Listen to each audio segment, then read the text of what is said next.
Trust us. All right, cool. All right, hey, welcome to another Go for CEO interview and experience that hopefully over the next few years you follow this gentleman and his operations. And it is a duo. We didn't get a chance to have his beautiful wife on today, but I'm excited to have him on. You know, at Go for CEO, we teach you about the stories of small business owners, right? Zero, so startup to 25 million in revenue and top line revenue. And over the last few weeks, we've had some interesting opportunities to really learn from different people. And as we grow this channel, I hope that you'll follow this particular story and many of our stories on here. So teaching the entrepreneurial spirit, teaching about what it really takes to start your business, the marketing, the operations, and everything inside of how someone really runs their business. So excited to have a good friend. You know, 25 years I've known this guy. I'm feeling like a little bit older, but thankfully I think we still look good. So you know, jokingly, Jesse and I have been friends for many years. I met him being kind of cohorts or colleagues in the same office, and I remember our days of being even on a cruise that we you know, thought about our visions and the things that we dreamed about. And it's really cool. 20-something years later, we're still actually friends. And excited to have him on the Go for CEO channel. So Jesse Perales, the CEO of the Titans of Oak Brook. How are you, man? Good, brother. How you doing? Good, man. Excited to have you on. So, you know, you're again a different type of business. You're in the financial world and the agency space, and building your own agency within a framework that will go into kind of a franchise type model. But tell us a little bit about Jesse Perales and background, and a little bit kind of story to lead us into how you started your own business. Sure. Well, first of all, thanks, John, for the invitation. It's great, always great to be with you. Congratulations on this platform that you've started. I know we always talk about business and, you know, doing things, being innovative. So it's great to see you doing something that you've always wanted to do. So that's awesome. And again, I appreciate you for having me on. But I'll start from the beginning. You know, I was born and raised in Chicago, right, like yourself. The son of immigrants. I think that's an important thing. First generation Mexican American. And I think that's just important to share that because it's kind of just shaped the way my thinking is, and the way I view the privileges and the opportunities that have been given to me by this country, and the things I've been able to run into. But again, just born and raised here in Chicago. Kind of grew up in sports and doing a lot of different things, and just always saw my parents working hard, and knew the sacrifices they had made to kind of, you know, make a new life for our family here. So I always just wanted to do something big. You know, I wanted to be somebody. I just didn't want to live a mediocre life, if you will, because just knowing that my parents, again, had made these sacrifices to come here. So I just always knew that since I was a kid. So I always, you know, did things on my own. I was that kid with the lemonade stand. I would run a car wash out of my parents' garage. One of my first sales jobs, if you will, is I grew up in a predominantly Italian and Irish neighborhood. So shout out there to my Bridgeport buddies. But what on the weekends, my mom would have me go to the neighbors and sell tamales. Like my mom would make Mexican food, tamales on the weekends, and I had to go out there and convince my, again, predominantly Italian and Irish neighbors to buy food from my mom instead of buying pizza. You know, and here we are in Chicago, where we all know the pizza is delicious. So that was my first job. I had to convince my neighbors to do that, and even teach them how to eat the food, because they weren't used to eating Mexican food. We were one of the only Mexican American families on the block. So that was one of my first jobs. And again, doing other things where I always wanted to just kind of do my own thing, be my own boss. And my mom would even tell me, you know, you're not very structured with certain things. You want to do your own thing. You should probably look to do something for yourself. So when I got a little bit older, I explored a lot of different things. I was in sports. I grew up in boxing. But then later on in my life, when I was around 21, I found myself at kind of a fork in the road, where I was still boxing. I was working a job at the Burlington Northern Santa Fe Railroad, which for a lot of people, that was a good job. You know, it was a good place to be. I had benefits. I had a pension. I had all the things that you kind of look for in that type of job. But I just knew that it wasn't going to give me enough of what I wanted one of the things I wanted was able to kind of give back to my parents, help them out, and then also have a future for myself. And working at the railroad, it was kind of difficult to do that. And what I also did at the railroad, and I would encourage anyone to do this that's kind of at a fork in the road as well, is I interviewed my future. And what I mean by that is I interviewed the people that were there 20, 30 years, and I always love talking to people with experience. And to this day, I have mentors, and I always ask them, what would you do differently if you were me, if you were my age? So I interviewed my future, and I asked some of these railroad employees that had been there and some that were approaching retirement. And I would ask them, should I stay here? What's your recommendation? And they would say, no, like I have back problems because I've been here so long. Like go to school, do something different, but do not work here for 20 years and mess up your body and have back pains and have to see a chiropractor every day like I do. So whatever you do, don't stay here. So I knew that kind of wasn't an option. But then at the same time, I was going to school. I was going to college. At the time, I found myself at UIC. I was majoring in business administration because, again, I always wanted to run a business. Wasn't sure what type of business. I was also a nightclub promoter with some family members for a while. So I always looked at the restaurant and maybe nightclub space, but then found out later on that those restaurants owned you. And, it just probably wasn't the best business. But long story short, I remember this clearly, going to school for business administration, taking business classes. And I was always one of those kids that asked questions. So I remember asking these professors that were teaching me business. I would raise my hand and I was asking it politely because I was really curious, professor, what type of business do you currently run, or what business have you ran? And a lot of them would tell me, well, I don't run a business. I've never ran a business in my life. I'm basically teaching you out of a book. So I was like, okay, fair enough. But then I'd have other business professors and I would ask them the same question. They would say, yes, I have run a business. Okay, so did you sell the business and now you made your millions and that's why you're here teaching us now? This is great. They would say, well, no, my business, the two businesses or the three businesses I actually had failed. So that's why I'm now teaching. So that kind of concerned me a little bit. Like I'm learning from someone, one that's never ran a business, that teaching me out of a book, which in my opinion is teaching me out of, from theory, out of theory. And then the second thing, those professors that had a business, but they failed and they're now teaching me how to be successful. I just didn't see that as something that made sense to me. So luckily for me, at the same time, I happened to run into my current business. I ran into really my first mentor. His name was Joe. And I remember started learning from him. And I remember going back to my counselor back at the university and asking him, look, I have an opportunity right now. I'm taking these business courses and I'm learning from people that are teaching me out of a book, or two that are teaching me that have never had success in business. And here I have an opportunity to learn from someone who not only has a business, but is successful at their business, and they're willing to teach me. What should I do? And that same counselor, I still remember to this day what he said. He's like, well, that sounds like that's a window, Jesse, that you need to take advantage of. Doesn't sound like it'll be there forever. And sure enough, I only had my mentor for about 5-6 years that was willing to teach me.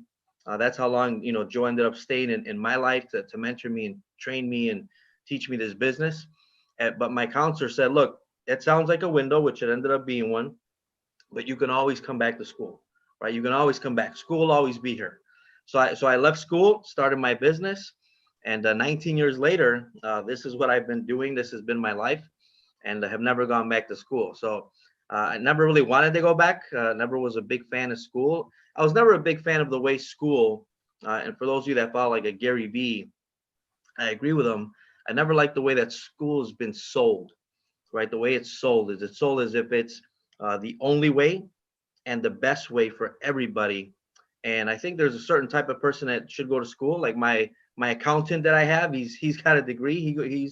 He went to school. My attorney, people like that work for me, if you will. I'm glad they went to school. My doctor, right? He needs a degree. But for business, in my opinion, and in my counselor's opinion, it made sense for me to follow this mentor. And 19 years later, here we are, and it's probably the best decision I ever made. I love it, man. You said a couple of really key points. I've not actually heard it that way. The interviewing of your future self, especially in a job. What a great point. If you're viewing this and in the future, you're stuck in this quandary of wanting to start your own business or understanding what to do. You're viewing this channel and you ask yourself, okay, where am I at right now? Let me interview that person that's ahead of me or even two rungs ahead. And I remember, getting into corporate America myself in 2009 for the first time in the banking world. And I went 2 or 3 levels above the current manager that I had. And I got to see what they did and how they worked. And I went to breakfast with them and stuff. So I never thought of it the way that you did, that you just explained it. So I appreciate you sharing that. And then next you said mentor. There is times in life that you have this small window and time.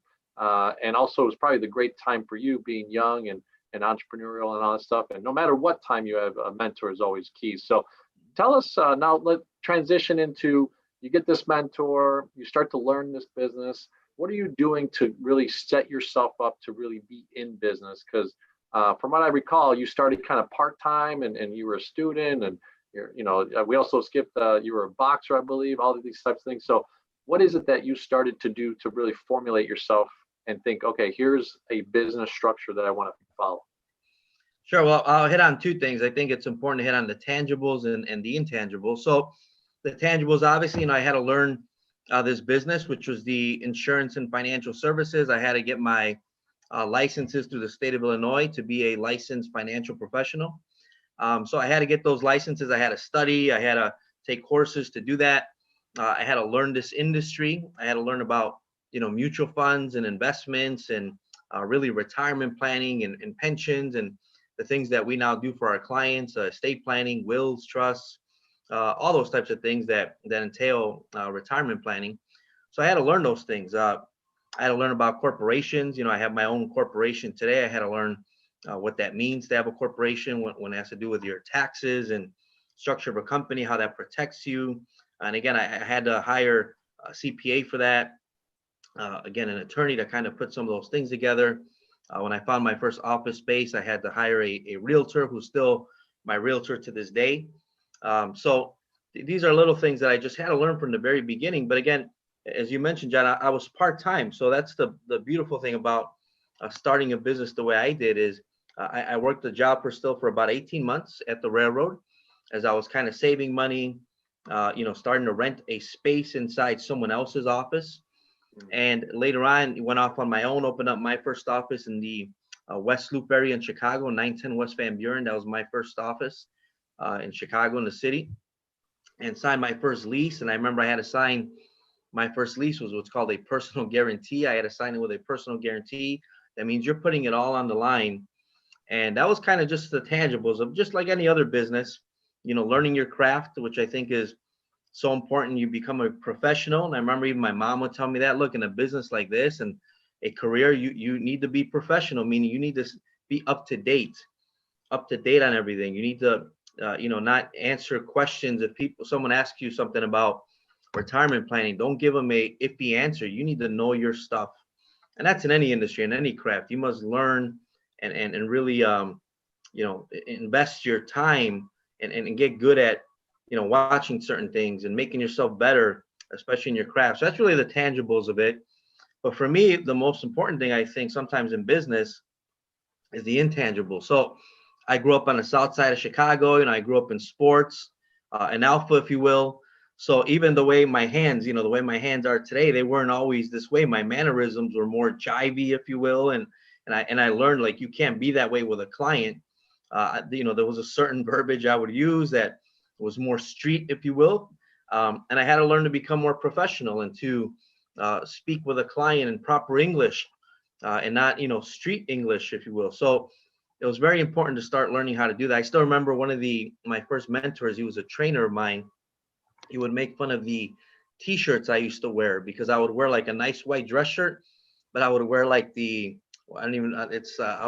careful how the tank tops, if you will. You could see it underneath with no sleeves. Yeah. And some people have different names for them, so I'm not going to repeat any of those. But I would wear those underneath, and I remember this person, and he kind of said it to me, and he was kind of rude the way he said, like, hey, you don't even know how to dress. You don't wear those types of t-shirts underneath. The ones you wear is if you're going to show a little skin, no tie, you wear a V-neck type of t-shirt. And if you're going to wear a tie, you wear a full blown t-shirt. And I remember he was kind of, reprimanding me, if you will, at the time. And I just remember I was taking notes, or everything he was telling me. Okay, so that's not the type of t-shirt. And my point with that is that you must be coachable too when you have a mentor. Sometimes even your mentors, and I kind of learned this in boxing, especially having like Mexican coaches that are just, as Mexican people, we're emotional, we're loud, Latinos, and being yelled at and being told that's not how you do it. You got to do it like this. I just was always good at being coachable and taking constructive criticism. So, I kid you not, the very next day I went out and I bought myself a bunch of t-shirts, the right type of t-shirts. And I started learning how to like talk with my hands and not be so right, street, if you will. And I think that's an important thing in business, to learn to be coachable and actually want to grow. And I always say we have a saying in our office that says upgrade yourself. We upgrade our phones. We always upgrade our technology. We want the latest, smart TV, but we're very reluctant to upgrade ourselves to be the best version, to be the 2020 version of ourselves, which means I'm better than the 2019, the 2018 version. And that's, I think, one of the biggest challenges that people face in business is, one, willing to, learn their craft, but really upgrade themselves. Because one of the first things I learned from my mentor is never say this, Jesse. Never say, well, Joe, that's just the way that I am. It's like, never say that. Because what you're really saying, that's just the way that I am, is I'm not willing to improve. I'm not willing to upgrade myself. I'm not willing to get better and to continue to learn, because you're not dead, right? You're not dead. You can keep learning and growing. And to me, that was probably one of the biggest things is the intangible of being willing to get better. And I think that's one of the things that helps you in any business. And it's helped me in mine over the last 19 years. Very true. And in your business, obviously a lot of intangibles, even just the services that you provide are intangible, right? So walk us through. So you make this decision, you sit down with your counselor, and they give you some pretty good advice. I mean, especially coming from a education counselor that really is trying to sell you on getting your degree. This person really told you that there was a window in your life, and you took advantage of that. So, walk us through. Now you're starting to get mentored, you're starting to build your part-time, you get these licenses. Walk us through, you get your first office. What are some structural things operationally that you start to lay the foundation on from what you've learned?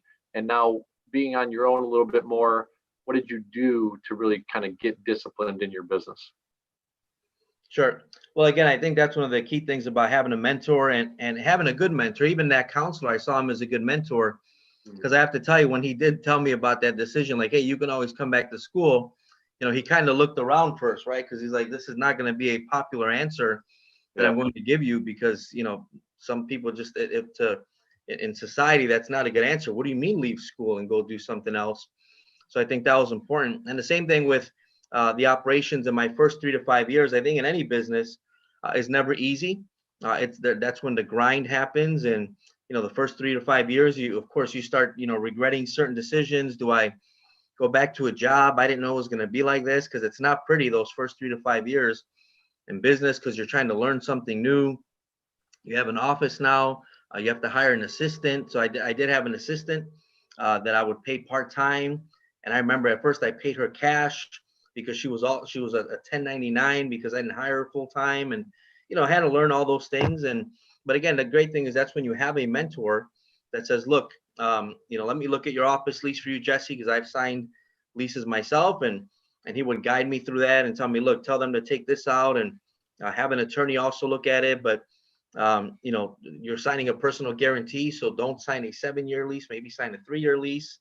But those first few years, it's a grind. You're learning about business and operations. But as far as an office, here's one of the biggest things, I think. So I've always been more of a night owl than a morning person.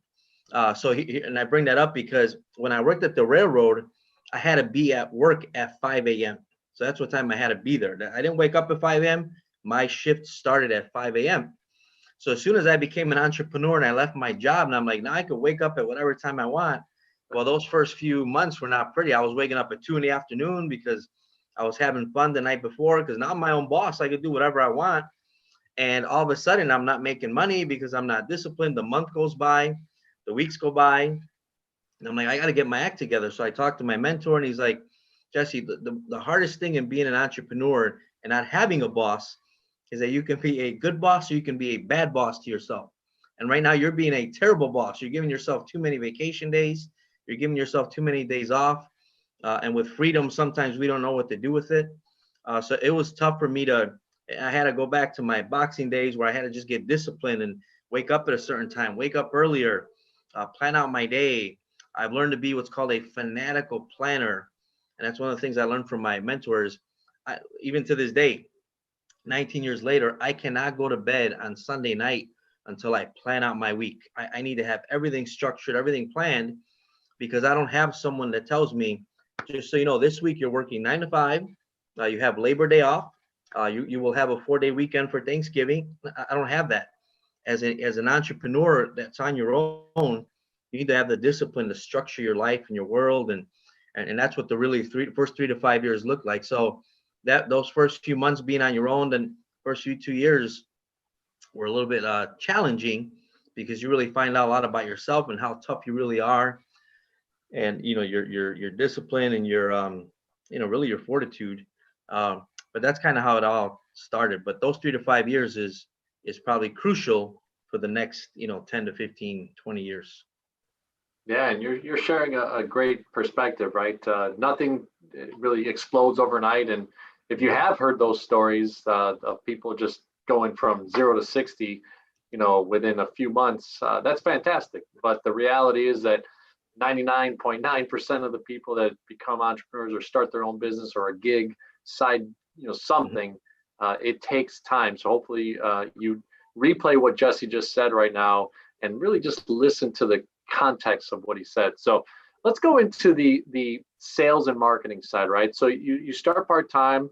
From what I know of your story, you kind of followed this other mentor that taught you some of the blocking and tackling, right, of how to promote your business, how to get into an opportunity, how to do that. So tell us about the first few where you did your own financial plan for the client, where you found the client, where you referred to them. How did that start, that part of it? Sure. Well, another great thing about having a mentor is that the business that I started was already a business platform. And what they told me from the very get-go is like, Jesse, we're going to show you how to build a business, a referral-based business. So you're not going to have to cold call anybody. You're not going to have to send out mailers. We're going to teach you how to build a business, and it has to start in your market. And the reason for that is because the people that when you run into them 5 years from now, they're going to ask you, like anyone will ask you at a family party, so what are you doing nowadays? You need to be able to answer those questions. You need to start building a reputation that you are no longer Jesse the boxer, Jesse the railroad worker. You are now Jesse the financial professional and Jesse the business owner. So really, I started getting trained with the people that I know. And the thing that I love about what we do in teaching people how money works and how to plan for retirement and avoid the mistakes that most people make is that everybody really needs it. So I went out and started talking to my aunts and uncles with the help of a mentor, because one thing I understood from the very beginning is that my family trusted me in the way that I was a good person. They knew who I was raised by. They knew that they were part in helping me raise. They took part in helping to raise me, because it takes a village, and that village was my family. So they knew that I was a good person. I wasn't going to do wrong by them. But they also knew that I wasn't a financial professional. So I would take someone with me to shadow them, if you will, to learn from them and say, look, here's my family. I know that they can probably use some of the services that we provide. And then family, this is so-and-so, and he's been doing this for 20 years. He's a professional. He has clients. He knows his stuff. I'm currently learning from him. And that's kind of how it started. So, during that process, my mentor would let them know, like, look, Jesse you see him now. He's no longer wearing those funny t-shirts anymore. He's now dressed professionally. Look at his haircut, because I had a different haircut back then. I had like spiky hair, and I used to wear earring, and I was just a different person.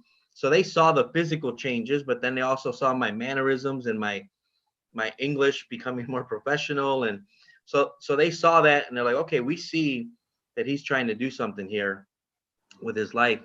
And luckily, my family, I feel, supported me. And I would say, support, it comes in different ways. My family, would support me, and some would say, Jesse, that's great, good for you. And then some would support me in a different way, more of a constructive criticism way, where Jesse, be careful, because the financial industry, you hear all these things about Wall Street, and there's always a Bernie Madoff in the news somewhere.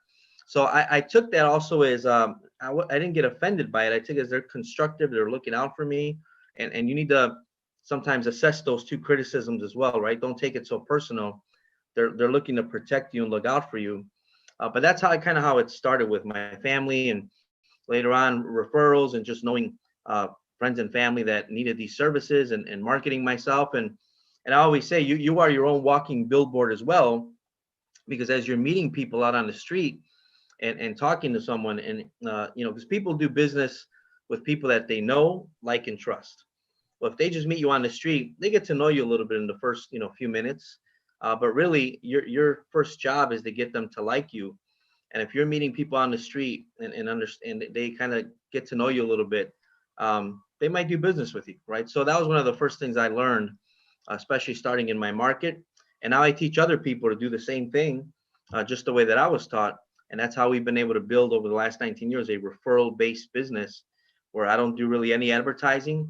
I am the walking billboard, as well as my agents and the people that they know, because in our process, we make people put a list together. Who do you know that could probably use these services, that look like this, that are over 60 years of age? Because in this country right now, there's about 12,000 people a day that turn the age of 65. And they have needs that they have, especially in the retirement planning space. And that's who we help, so there's always the great thing about our industry. There's always a demand. There's never been a demand like there is today. It's one of the reasons we're expanding right now. But that's the great thing about being in this type of industry. Really, everyone needs what we do, and that's helped to build a referral-based business. So you've touched on marketing, right? You do it a little bit different. You learned it from a system, almost a franchise type model. You've got to make great mentorship. And really your center of influence initially was not necessarily sold by you, but you introduced them to your mentors or the people that you worked with. So exactly. Tell us about how now you transition from that first layer of kind of letting your center of influence know who you are, what you're doing, staying committed for, part-time for the first 18 months. Now, walk us through that. Now, the new layer of business. How are you starting to develop that? How are you tracking it? Are there any mechanisms that you're using, tools back in those days? Mm-hmm. And again, I think it goes back to being a coachable. You have to be a good student before you're a good teacher. So, I've had, probably hundreds of agents come through my office that I always tell them, I'm not going to ask you to do something that I wasn't asked to do. So I to this day, I do the same training process that I've done for the last 19 years. But what I realize is that not everyone is coachable. Not everyone is gonna, even if you say it the nicest way, which I have, not everyone is willing to upgrade themselves and change and wear the different types of t-shirts like I was willing to do back then. So I started first being coachable and, being willing to be mentored and get a different type of haircut. My mentor, one of the first things he told me, because I was 21 years old and I was starting in a career in the financial service side, is, go get yourself some glasses. And I would tell him, well, my prescription is pretty high, so I'm gonna have like bifocals. And he said, no, just go get the frames then with the lenses, the fake lenses. And I said, you want me to go get fake glasses? Like, yes, because you look young, you need to start looking older. And I was willing to do that. I mean, I pretty much did everything that he told me. I was naive, but I was enthusiastic, right? And but I was willing to do that. So because of that, I learned quicker. And then I was willing to, now I had the confidence that was built to where now I was willing to teach others. And I was like, now I can teach you this business because I've learned it. I've invested the last 3 to 5 years of my life. Now let me teach you, because that's what I look for. I look for people that are willing to learn, like myself, that want to do something, that want to do something, whether it be outside of their job, just to make an extra few $1,000s a month, or someone that's looking for a career change, like I was back then. I was looking for a future, really. And that's what I look for now. But I also look for a few things in people. We call them the 4 C's in our office. We look for people that are consistent, that are confident in themselves, they have good character, and most important, they're coachable. Because if they don't have those four characteristics, it's going to be difficult to work with them because they're not going to be willing to do certain things. But that transition started there, where I started finding people that were like me, that said, I want to learn, tell me about the t-shirts or tell me what I need to upgrade. So I have people now that I look back at when they first started with me and the changes that they've made and they've been willing to make. But then there's some people that don't work with me. I'll tell you a quick story. I have a gentleman who just fought me for years. 3 to 5 years he was with me. He refused to get a haircut. I even took him to go get a makeover, and people in the office didn't even recognize him when he came back. They're like, "Who's the new guy in the office?" Well, his name was Caesar, and later on, he just ended up not making it in business and would blame all kinds of stuff, and it was really that. So sure enough, years later, I run into him because he's now selling cars and he's having success at it. But when I run into him, he's the person now that we made over. So if that makes sense. So Sure. he understood. It took him. He's like, look, I get it now. It took me 15 years to get it. That I had to have a different haircut. I had to look professional. I had to wear a suit that wasn't wrinkled. Right, that was one of his big things. And he was able to finally make that transition. But yeah, again, back to your question, is just that transition started with me first being coachable, willing to learn this business, the tangibles and intangibles, and then finding people that were willing to do the same, and now training them in their market and doing the same thing for them that my mentor did for me. So let's get into a little bit deeper, right? I appreciate you kind of breaking down, right? Really high level thinking. Mm-hmm. What is the activity that now led you to now working yourself personally to be able to then become that mentor for people in the future? And we'll get into the scaling side that you've gotten into in your business, because 19 years obviously has developed different areas of yours. But to walk us back a little bit again, what are you doing once you go from that introduction of your centers of influence, your close market, to now you doing the actual work of financial advising, and how does that play out? Sure. So if I understand your question, it's just what's the next level of that? Is that right? Yeah, so you introduce people. This is how you got your learning base. You got to, and you knew that they knew you as the boxer, the railroad guy. So you really couldn't sell them yourself. You used other people, as you shared with us, and your mentors in business. Now take us to that level of now you're owning that process. What does that look like, and how maybe the first few clients, and how you started to develop that scenario of your business? Sure. So again, with my immediate market, the people, my friends and family that first knew me, they themselves saw the changes. So of course, after a few years, now 19 years later, now they see me as the financial guy in the family, right? Because I'm that person. So now, before when I would wear a suit, they would be like, where are you going? Who died, right? Or who's getting married? Where now, if they don't see me in a suit, if they see me dressed down like the way I am today, that's kind of rare to them. So it's important for people to know that everything in life really goes through 3 stages, right? First, it's ridiculed, right? So first they'll laugh at you and say, look, Jesse, financial services, you're a boxer, man, stick to that. And they'll laugh at you. They'll ridicule you. Second thing is it'll become violently opposed. Like, Jesse, you're talking too much about, getting into the markets and understanding stocks and bonds. And that's not your thing, man. Go back to the railroad, go back to boxing. And then the third thing is it's accepted as self-evident, meaning that that's just the way they see you now. It's just like Thomas Edison, when he first talked about being able to click on a light switch, he was ridiculed, then he was violently opposed, and now we just walk into a room and turn on a light. So now just people see me that way, that I am now the financial professional. So that also takes time, and I always call that delayed gratification, because in this world of today, we want immediate gratification, right? We have a microwave mentality where we want everything now. No, I understood it's going to take time for my family to view me a certain way. And then, of course, once my family started gaining that trust, well, they started referring me clients. Hey, talk to Jesse. He knows his stuff. He knows about the stock market and investing and retirement planning and the future. And then obviously my own, dressing differently, where now I'm in a shirt and tie, and I'm out, shopping at the mall, and if I'm dressed like this, the sales representative refers to me as like, hey buddy, can I help you? Or if I'm in a shirt and a tie, they're like, sir, may I help you? And just knowing that that you now become, again, a walking billboard, and people are attracted to you, and they just treat you differently. And, I always say you shouldn't judge a book by its cover, but unfortunately people do. So you might as well make it a good cover. So that next level was my family now seeing me that way, and me obviously now also tapping in their market, meaning, well, who do you know? Asking for referrals. I just helped you and kind of proved to you that I did a good job. Do you know anyone else like you that maybe just had a baby or is looking to retire soon or just got laid off of work, where I can help them with their 401k, and having the really the humility also to ask for referrals, to say, look, I'm starting in this. I also need your help. I don't want to beg you for business, but I can help people just like I helped you. So let me prove myself first and then refer me people.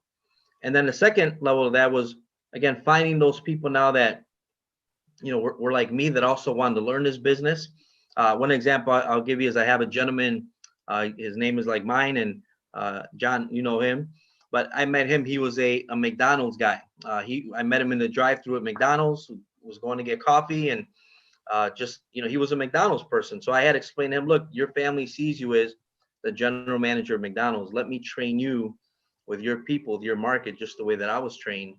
And today his family sees him. He's now, this is all he does now, and he's having success. And, that's kind of the second level of that, of, now being seen as that person by everybody else. Yeah, I love that. I see, and I had a chance to personally see that transition of, a GM of McDonald's and transition, or just like you tell your story of being at the BNSF and, transitioning. So it sounds like the first couple of years in your type of business, you may want to take the approach of part-time, learn, grow, and kind of get into that space so that people start to switch the paradigm of how they look at you. So what made you at 18 months, had you already eclipsed your current job income? What made you go full time, and how did that cash flow start to, how did you determine that, man, I'm going to be able to really make it if I go away from my job, which takes a nice full-time income, to replace that? Sure. Well, maybe this will help answer the first question as well. So obviously, I started working here part-time. So I would still work at the railroad, and I started my career part-time, getting licensed, and in the financial industry. For those of you that are not familiar with the insurance and investment side of the financial industry, it's commission, but in the beginning. And I learned that early on, because I remember thinking, is this sales? Is this commission based? And like realtors get paid and mortgage people. And I was told, well, the difference between us and realtors and mortgage people, Jesse, is that we're only commissioned in the beginning. And I'm like, well, what do you mean by that? Because I knew friends and people that were in the real estate space, and I knew that once they sold a house, they were out of work. They had to go find the next sale. And one thing I realized right away is like, no, this is commission in the beginning, because in the financial space, you build what's called a residual income. You build a residual income. So I understood that early on. But in those first few stages of the first few years of my career, I would go to work every day at the railroad. I would still wake up, 4 in the morning, get to work by 5. I would leave work at like 2 p.m. And then I'd go home, shower, change. So I'd almost be like Superman. I went from railroad clothes, ripped jeans, and I used to wear a hard hat to work, and like the reflector vest, blue collar. But I would go home, and my neighbors would make fun of me. That one of the neighbors that lived across the street from my parents when I was still living at home, he's like, there goes the hardest working man in Chicago. Because he would literally see me wake up in the morning, where he was retired. So he would see me, he'd sit on his front porch all day. He'd see me wake up early, go to work, come back. He'd see me go in my house and then come out in a suit or a shirt and a tie, because now I was ready to go to the office or go see clients. And I was a different person coming out of there. So he would always say, there goes the hardest working man in Chicago. But I did that for about 3 to 4 years, where I saw my career as a part-time job. And I treat it that way, because that's where my initial discipline had to start. Because again, I didn't have a boss in my career. I had a mentor who said, I'm willing to teach you on the days you're willing to learn. So I said, well, I'm willing to learn 5 days a week, Joe. He's like, well, then come to the office 5 days a week after you leave your job. And I would even come in on Saturdays. Saturday mornings, I was at the office. So those first few years, I was grinding 6-7 days a week. I started hanging out with my friends less. Didn't really, go out with them like I used to, and just started changing my life. I started changing, and that's an important thing I feel. Also started changing my associations, because they say that you become the average of the 5 people that you hang out with. And I loved my friends that I hung out with. I just knew that I wanted to go somewhere and that they didn't want to go with me, right? If that's fair to say. So I had to change my associations. I started hanging around with people that thought different than me, that thought at a higher level, but also started reading books that thought at a higher level. I started reading, the Robert Kiyosaki's of the world, the Tony Robbins, because even that it becomes an association for that week. That different book that you're reading, it takes you to a different level of thinking, and I think that's important to recognize as well. So those first few years, that was part of that transition, was becoming from full-time, part-time, and learning this business on the side, and then starting to make money, where all of a sudden I'm like, wow, I'm getting paid in the financial thousands of dollars. I just helped this family roll over their 401k and plan their life insurance and do some other stuff, and I just made in 2 or 3 sales, if you will, what I just made full-time at the railroad for 40 hours a week. Maybe I should start thinking of getting away from the railroad. And then I was starting to get appointments that wanted to be scheduled during the day, and I was working, but when all my jobs getting in the way, so I had to start transitioning out of that. And I went to my mentor and said, look, and it's kind of funny, I always say that things happen in divine order. There was a time at the railroad when they were starting to lay people off, and I was actually a supervisor with about 5 guys under me. And my boss came to me and said, basically, look, we can either keep you on because of what you make and let go of 3 of the 5 guys under you, or you can leave and we'll keep the 5 guys. Never thinking that I would be the one to say, well, I'm out of here. And just by the grace of God, I saw it was just a sign. I looked at what I was making, my income, the license that I had, and I just said, okay, then I'm putting in my 2 weeks. And my cousin, who was also my boss at the time, right below my big boss, was shocked. Like, what are you doing? You're gonna leave the railroad? No one ever expected me to give that answer. They're like, no, he's gonna say lay him off. It was almost jokingly the way they asked me the question. Like, he's, just should we just put in their paperwork already? And I said, no, I think I'm ready to give my 2 weeks. And they were shocked. And my cousin even knew that I was doing this already. So he knew I was eventually going to leave, but things just happened for a reason. I've always seen it that way. They happen in divine order, and then boom, here you go. So then I started full time, and that's kind of how that transition happened. But again, I had the discipline to be part-time, to treat this as a part-time job, even though it wasn't a job. I disciplined myself to go to the office every day, stop hanging out with my friends so much, etc. And that's where it really started. And after that, the rest is history. I love it. You bring so much wisdom in that side. A lot of people are struggling right now. We're in the middle of the 2020 pandemic. And if you see this 2, 3, 4 years from now, hopefully you learn, right? You could start a business part-time. But I think what Jesse is saying, and forgive me if I'm wrong here, but you were willing to put in as much time as that 5 a.m. to 2 p.m. shift in your own business, from 3 or 4 p.m. to, like, say 10 p.m. Right. And that's what made the difference over a 2 or 3 year window for Jesse to be able to eclipse, in a few sales, make as much money as you did in a full year into 2 or 3 sales. For the financial industry is pretty darn cool. So let's get to a point where now you're established. You feel like you make that transition. It's a divine order. What are some things that you're doing to scale, right? To bring on new associates, new agents? How does that structure work? And for you, how do you start to engage and bring on new recruits? Sure. Well, like I mentioned, one of the things I was told from the very beginning is, Jesse, we're going to teach you how to build a referral-based system, because people that are, like attracts like, people that are like each other attract, one another. So whenever I bring someone on board, that's like me, and some of these people I've met, it's called cold, like the gentleman I just mentioned, I met him in a drive-through. There's certain qualities that I look for in somebody. So I remember they messed up on my order, and one manager came out and just kind of reprimanded the employee and just treated her horribly.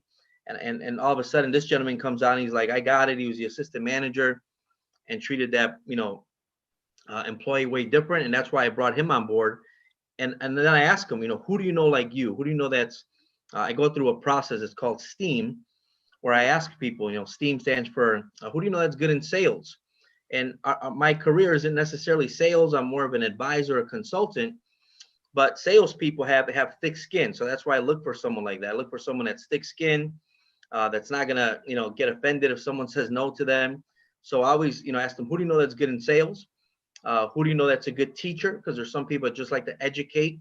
I have people like that in my organization where I have engineers, right? They just love to teach people and they break things down. I have one gentleman in my organization, his name is Miguel, loves to teach people. And there's times that he's made money and is like forgotten to pick up his paychecks. And because it's not about the money to him, he just loves to educate people. I'm like, Miguel, you got $14,000 in checks, like go pick up the money. And he's like, and back then it was, now it's like direct deposit, but we had to tell the guy, like, go get your money. He's like, it's not about that to me. I love teaching people. Yeah. And then I asked the person who also, do you know who's enthusiastic? Because enthusiastic people, also that's who we look for. People are just enthusiastic about life and they're just happy that they woke up today. Because someone like that's never going to really, is not going to complain about just life or anything else. And then we look for people that are ambitious, that want something better like I did. I wanted a certain income in my life because I wanted to give back to my parents first and foremost. I wanted to do things for my future family. I just wanted to take advantage of the opportunities in this country. So that's why I'm ambitious, and I look for people that are ambitious. And then the last one is M, is who do you know that's just motivated by money? And you have to be careful with that one. Sometimes people think, well, you mean by material things? Yes, but really more money motivated is who's motivated by what money can do for them. Meaning, money can put you in a different zip code. It can put your children in a different school, in a better school. That's what I mean by money. I feel my parents were that way, but not in a material way. My parents, we always had what's called delayed gratification. We never got I remember getting like the Jordans in school, but they were always like the Jordans of like 2 years ago. So I would go to school and like, cool, look, I got Jordans. They'd be like, oh, those are like from 2 years ago, bro. Like those are now like the cool Jordans. Yeah. But my parents were always motivated by being able to send us to better schools. And that's what we mean by money motivates. So that's kind of the process I go through. I look for those types of people that work with us, because usually those that have one or all of those 5 characteristics are the ones that end up having success with us. So that's kind of the process that we go through for that. I love it. So you've shared a lot, and we're coming down to the end of the interview here. And I thank you so much for your time and sharing with people how to really start their own financial agency, how to create and cultivate a foundation, how to approach your market. And you taught, it's more about that mentorship and bringing someone to the table, because you may be looked at it a certain way for the beginning part of your career. And now you're the expert in your family. I know that from what I know of you as a friend, I mean, I could see that at your wedding, I mean, people, admire you and really see, the value that you brought to your relationships and stuff. So tell me a little bit about just now current operations. I believe you have an office in Oak Brook. Mm-hmm. You just got a new office recently. What does that look like now operationally? Give that vision of like 19 years later, you were grinding, you were at a job, you worked from 4 a.m. getting up till 10 or 12 at night. Now, what does this day look like, and how is your team structured at this current moment? Sure. Well, it's a lot different now. It's still a grind, and this year was a year that we were starting to grind again. Obviously, pandemics, just shifted that a little bit, but as you mentioned, yeah, we got a new office, and the reason I bring that up about 2020 is, we moved into our office last year. We moved into what's called a temporary space because our building was under construction. And again, like I said, everything in divine order. We were supposed to move in February of this year. Pandemic hits, things get shifted. We're still in our temporary space, and we finally move into our permanent space in about June. And the way our office is set up now, it's obviously different, because of technology. And one of my first offices actually in downtown was about 6,000 square feet. The office right before this one was about 3,200 square feet. And our current office is a little bit under 1,500 square feet. One, because we've gotten leaner and meaner with technology. We don't need as many file cabinets like we used to. Everything is now stored up in the cloud. So it's a little bit different as far as the structure of the office. But also we have other people that are expanding into their own offices. One of the couples that used to work that works with me now, they just moved back to San Antonio, Texas, opened up their own office, and same thing. It's about a 1,400 square foot office, because now with technology we can have that operation. But all of my agents are 1099. That means that they themselves have to structure their own day. Some of them still work a job like I did. Some of them are still looking to go full time as this is a career, and some are looking to stay part time. Some love what they do. Like the gentleman, he's an engineer. He really loves it. That's what he went to school for. But he loves what we do, and he's to the point where he doesn't even like picking up his checks that he makes here. But he really enjoys it. So that's why he does this as a part-time thing. But our office is set up where people can everybody has a key. They're 1099. I don't tell them what hours to get there. And as an entrepreneur, I love that, because I look for people that are self-starters, that are self-motivated, that I don't have to give them a schedule of 9 to 5, that also become fanatical planners. And that's kind of how our structure works now.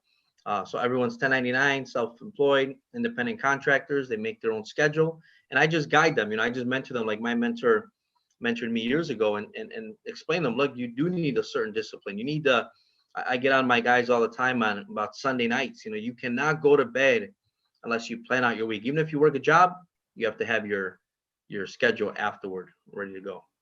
So I love it. So, one way that we like to end these podcasts is talking about the fundamental, right, of Go for CEO. So C is client experience, customer experience.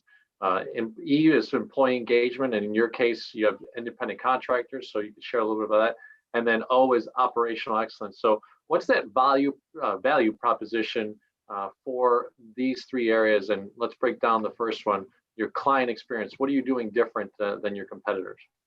Well, what I would say client experience is the way that I'm set up as a financial professional. My agents are set up is we are independent in the financial space, meaning that we don't work for a particular company. We don't work for like a Fidelity or a JP Morgan Chase or a Prudential. We represent those companies, but we represent more the clients. So I work through a brokerage channel. So basically I do work with all those companies, but I'm more the eHarmony, if you will. So I go and I shop the marketplace for the client. Mr. Client, what are you looking for in your 401k? What do you like about it? What don't you like about it? And then we go and shop all those different companies. I work with 95% of the financial services industry, where I go and I shop with the JP Morgans, with the Fidelities, with the Prudentials, the Nationwides, etc. And then I match them up with the client. I say, based on what you've told me, Mr. Client, this is what makes sense for you. Here are your 2-3 options. So I always use the analogy that we're kind of like the CarMax, where CarMax doesn't make a car. They're not a manufacturer. They're just a distributor. So you go into CarMax and you basically, shop around. You're looking for a 4-cylinder car, and you can test drive the Chevy, Toyota, Ford, and then you walk out with the one that you want. That's the same experience that you get with us, where we don't push any brand on you. We'll find out your wants and needs, and then we do what's called a financial needs analysis, a consultation. And then when we match you up with the right company, and then you walk out, happy. So that's kind of the client experience. And then of course, we're willing to prove ourselves first. So we don't charge for our services.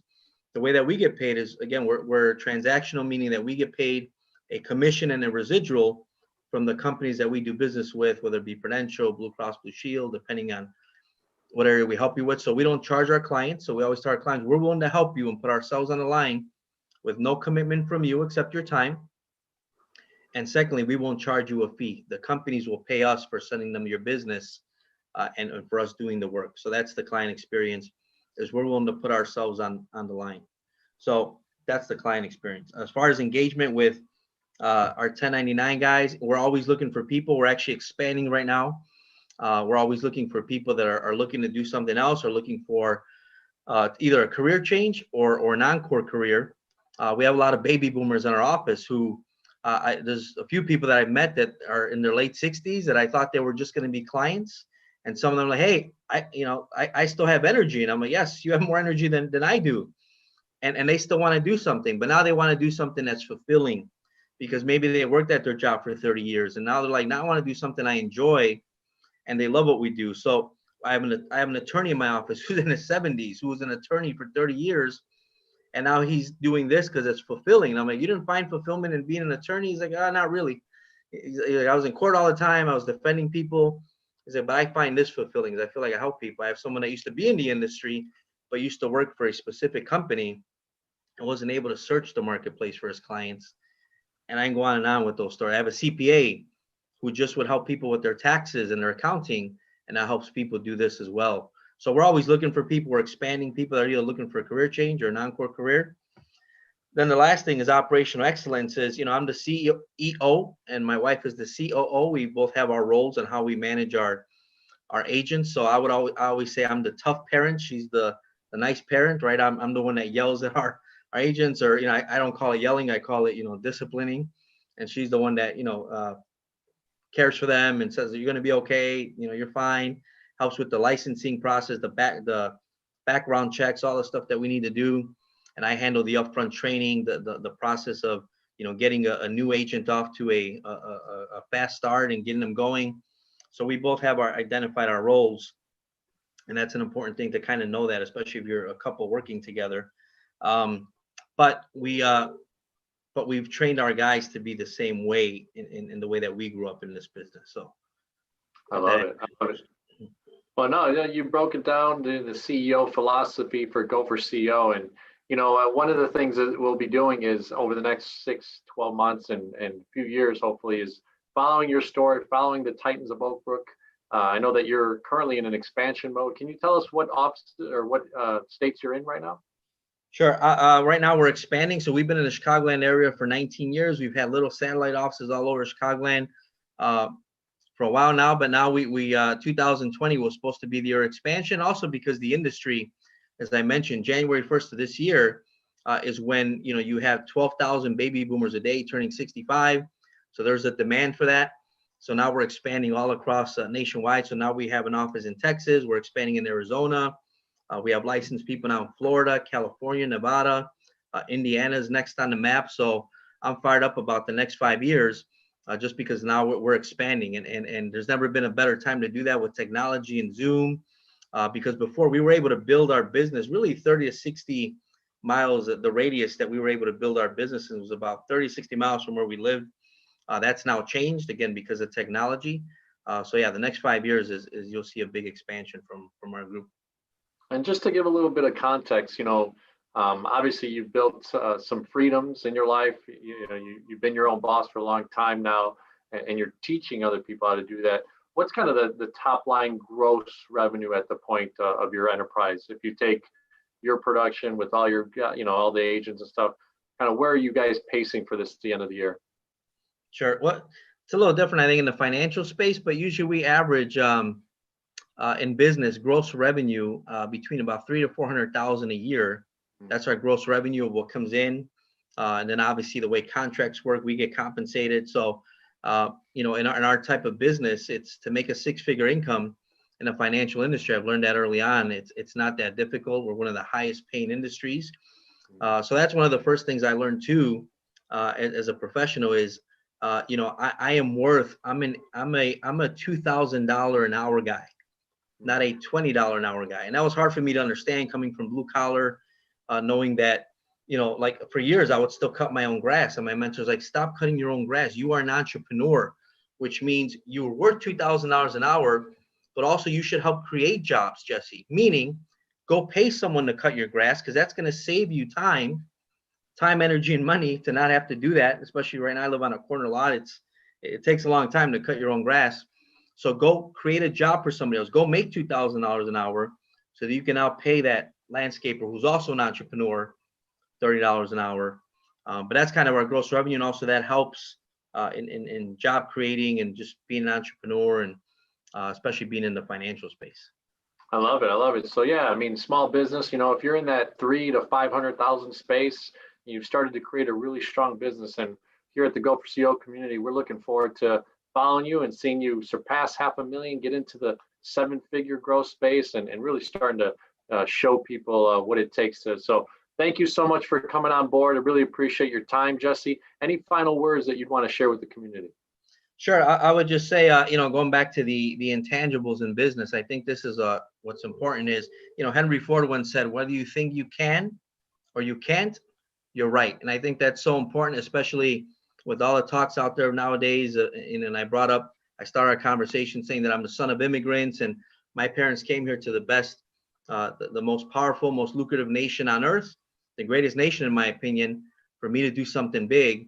And I think that's important for everyone to kind of see that, because, you have to be very careful of your subconscious mind, guard your mind. Because if you really believe that you can't, for example, we hear a lot of these things about privilege and, and coming from a person of color, I guess, being Latino, I could convince myself, well, because I'm Latino, I have more barriers. I can't do it. I can't. And my parents taught me differently. No, you can, because no matter what color, the color of your skin is, you're in the greatest nation on earth. We have free enterprise. You can go do whatever you want if you really want and go after it. So that was what really, dominated my thinking, was I can do it no matter where I come from, no matter who I am. And that was something that was just embedded in me since I was a kid. You can do this. And I think that's important, to be very careful of what you put in your head, especially in your subconscious mind. Be very careful of saying that you can do it because of certain things. No, say you can do this because I'm so and so. Know your strengths and know the things you need to work on, but those things will take you to the next level. And just be very careful you're thinking, and know that you can do this. Well, what a way to end another Go for CEO episode. If you think you can or you think you can't, you already know, which one that is. So thanks so much, Jesse, for the opportunity to have you on board. We'll check in about 6 to 12 months and see kind of where that Titans of Oak Brook is growing and having the success that you're having. So appreciate your time. Awesome, brother. Thank